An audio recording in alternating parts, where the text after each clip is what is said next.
emas. Shunaqa savol beraman o'zi ochiqchasiga. Mayli.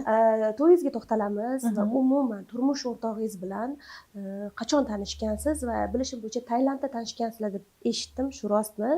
Va keyingi savol, sizdan 13 yosh kichkinaliklari rostmi?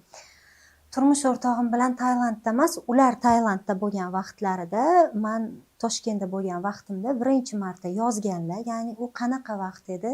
Bilasiz, Tailandda bittasi chiqib juda ham katta tuhmatlar qildi. Unga ham to'xtalamiz.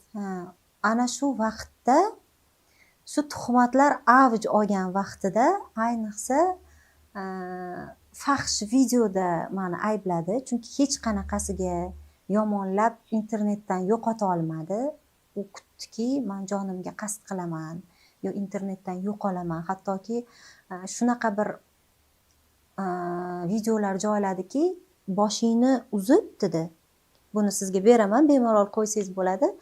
Qaysi davlatga chiqishingdan qat'iy nazar o'sha davlatda seni ushlab olib, Feruza Normatovaga ham tegishli. Feruza Normatova O'zbekiston territoriyasidan Turkiyagami, o'tga territoriyaga bir kunmas bir kun chiqadi-yu, bir umr O'zbekistonda yashamaydi-yu.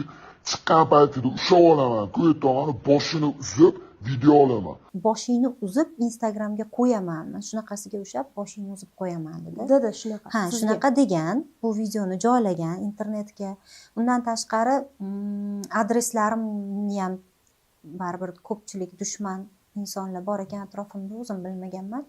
Adreslarimni topganda uyingdan chiqqaningda ehtiyot bo'lgin, mashinangni ballonlari portlab ketib, mashinada yonib ketsa, agar Feruza Normatova bunda meni ayblab yurmanglar deb shunaqa gaplar aytsa ham, men to'g'risi umuman pinagimni ham buzmaganman. Yana ijodimda davom etganman, vaylarimda davom etganman, chunki bu ayblardan, bu gunohlardan pokman.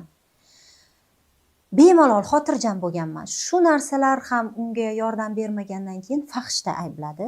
Umuman o'zim hayotimda ko'rmagan inson bilan yana 2023-yil pasportimda ham yo'q, Dubayga chiqmaganman. Ditto bilan munosabatda ayblandingiz. Ditto Zapal deb shunaqa boshqa bir fahsh videoda mana shu Feruza Normatova deb chiqishni boshladi.